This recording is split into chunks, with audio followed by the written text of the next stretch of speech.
Perang Uhud.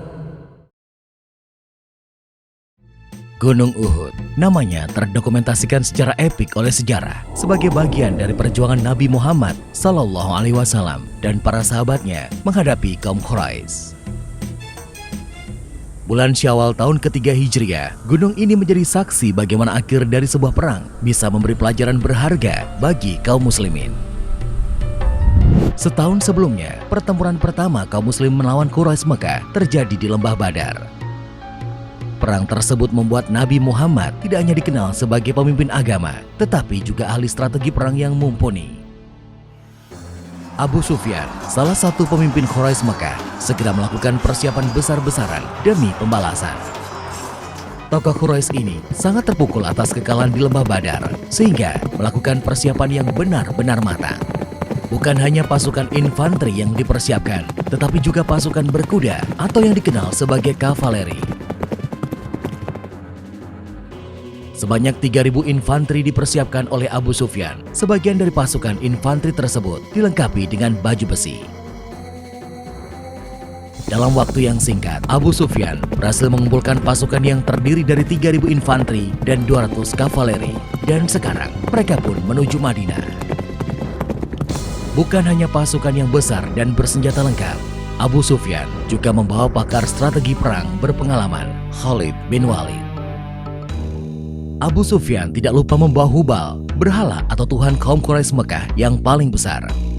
Tidak ingin mengulangi kesalahan yang sama seperti di Perang Badar, kini pasukan Quraisy Mekah mengambil jalan di dekat sumber-sumber air. Mereka mengambil tempat perkemahan di Lembah Sabkhah, sebuah tempat yang memiliki 2 mata air. Sementara itu, Madinah dalam kondisi yang tenang, tidak ada aktivitas militer karena penghuninya belum mengetahui bahaya yang sudah mendekat. Ketenangan itu berakhir ketika seseorang yang diutus paman Nabi, Abbas, datang membawa surat dari Mekah. Nabi dan para sahabat akhirnya menyadari bahwa bahaya telah sangat dekat. Nabi segera mengirim orang untuk mengintai gerak-gerik pasukan musuh yang berkemah di Lembah Sabkhah.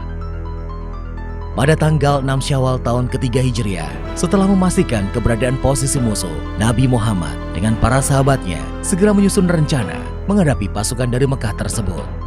Melihat kekuatan musuh yang lebih kuat dan terlatih daripada yang dihadapi dalam Perang Badar, Nabi Muhammad mengusulkan agar menunggu musuh masuk ke Madinah dan melawan mereka dengan cara perang kota. Cara ini akan membuat musuh terjebak dalam kelompok-kelompok kecil, sehingga lebih mudah dihadapi daripada melawan mereka di tempat terbuka. Namun, kaum muslim masih dihinggapi euforia dari kemenangan di Lembah Badar. Beberapa sahabat mengusulkan kepada Nabi agar menyambut musuh di luar kota Madinah. Setelah mendengar usulan tersebut, Nabi Muhammad masuk ke rumah dan keluar dengan memakai baju zirah dan menyiapkan senjata. Melihat sikap Nabi, para sahabat terkejut. Mereka pun saling berbicara satu sama lainnya dan merasa telah membangkang terhadap perintah Nabi. Para sahabat kemudian meminta Hamzah menyampaikan bahwa mereka tunduk kepada segala keputusan Nabi. Hamzah sengaja yang diminta karena beliau adalah paman Nabi. Nabi pun menjawab bahwa dirinya bukanlah seorang nabi jika menanggalkan baju zirah dan senjatanya sebelum perang dimulai. Pasukan muslim yang dipimpin langsung oleh Nabi Muhammad segera bergerak menyongsong musuh di pegunungan Uhud. Nabi Muhammad memimpin 1.000 infanteri dan 50 pemanah. Kekuatan yang sebenarnya masih jauh tidak sebanding untuk mengimbangi pasukan Abu Sufyan. Bergerak meninggalkan Madinah, pasukan muslim mulai dilanda perpecahan. Abdullah bin Ubay ibnu Salul dan 300 pasukannya memutuskan kembali ke Madinah.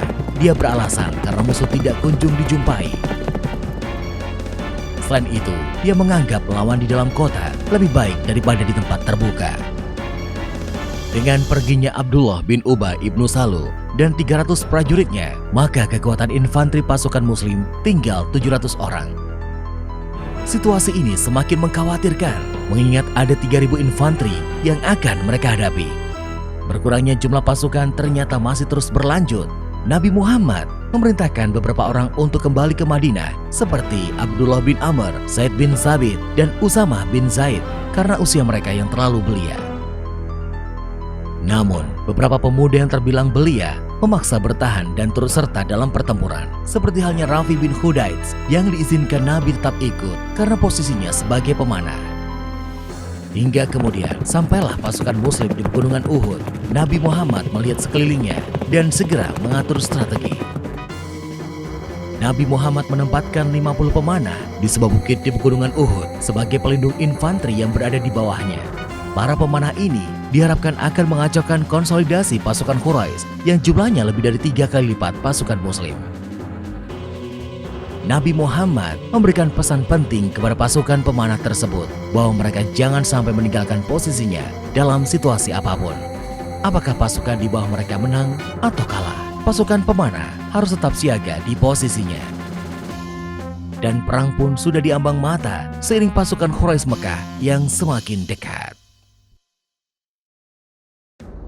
Perang pun semakin mendekat. Pasukan muslim yang dipimpin langsung oleh Nabi Muhammad membentuk formasi tempur di Gunung Uhud. Pasukan Quraisy Mekah tidak menduga bahwa mereka akan bertemu pasukan muslim di Gunung Uhud. Dua kekuatan sudah saling berhadap-hadapan. Sesuai tradisi bangsa Arab, mereka akan saling mengirimkan wakilnya dalam duel 1 lawan 1.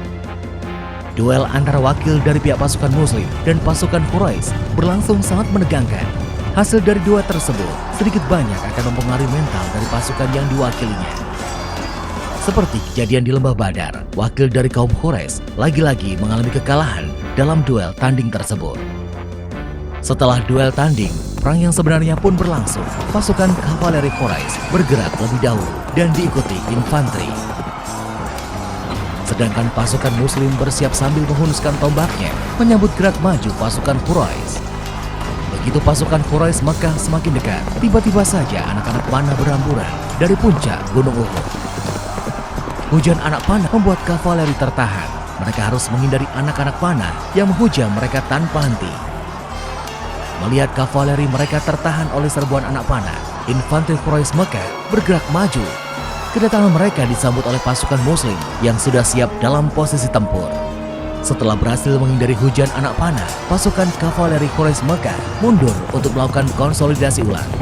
Hujan anak panah dan jatuhnya korban di pihak pasukan kavaleri membuat mereka mencari cara lain untuk merangsek maju. Begitu melihat kavaleri mundur, pasukan pemanah di puncak Uhud mengalihkan sasaran mereka ke bagian ekor infanteri Quraisy Mekah. Meskipun dilengkapi dengan baju zirah, pasukan infanteri tersebut tetap kewalahan menghadapi hujan anak panah. Pasukan infanteri Quraisy terbelah akibat serbuan anak panah yang mengacaukan barisan belakang mereka.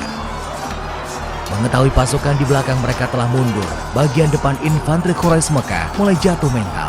Mereka terjebak di antara hujan anak panah di belakang dan pasukan muslim yang terkoordinasi rapi di depan mereka. Tidak ada pilihan lain bagi infanteri yang di depan selain mundur. Sambil melindungi diri dari sergapan anak panah, mereka mundur untuk menggabungkan diri dengan pasukan di belakang.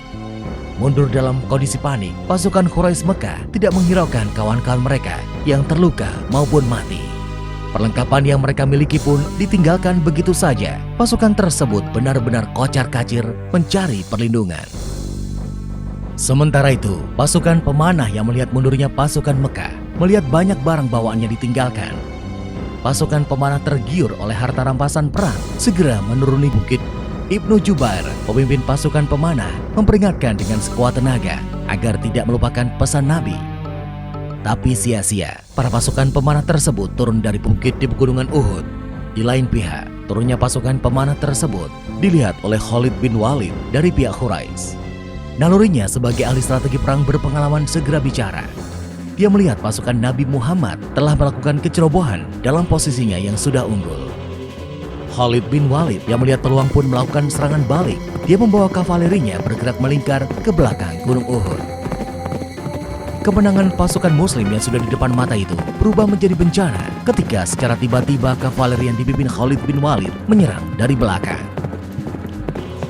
Serangan tidak terduga itu membuat pasukan muslim kalang kabut. Situasi semakin parah setelah pasukan infanteri Quraisy Mekah menyerang dari depan. Pasukan muslim pun terkepung di kaki Gunung Uhud. Di tengah kepanikan tersebut, para sahabat masih memikirkan keselamatan Nabi Muhammad. Beberapa di antara mereka menjadi perisai hidup bagi keselamatan Nabi. Mereka gugur, syahid dengan tubuh penuh anak panah. Namun pengorbanan mereka tidak sia-sia. Nabi Muhammad berhasil selamat dari kepungan tersebut. bertempur tanpa koordinasi, pasukan Muslim menderita korban yang cukup banyak. Salah satu korban tersebut adalah Hamzah bin Abdul Muthalib, paman dari Nabi. Korban yang jatuh di pihak Quraisy Mekah pun terbilang banyak, meskipun tidak sebanyak yang diderita pasukan Muslim. Setelah bertempur beberapa saat lamanya, pasukan Quraisy memutuskan mundur dan kembali ke Mekah. Setelah perang usai, Nabi mensolatkan dan memakamkan para sahabat yang gugur syahid di Gunung Uhud. Nabi sendiri mengalami luka-luka yang cukup parah. Situasi kacau akibat kelalaian yang dilakukan oleh sebagian pasukan Muslim memberikan mereka pelajaran berharga tentang pentingnya persatuan dan kepatuhan pada perintah pemimpin dalam sebuah peperangan. Hari itu juga, pasukan Muslim dan Nabi Muhammad kembali ke Madinah. Berdasarkan pelajaran berharga dari Gunung Uhud, Nabi Muhammad dan para sahabatnya bersiap menghadapi peperangan berikutnya.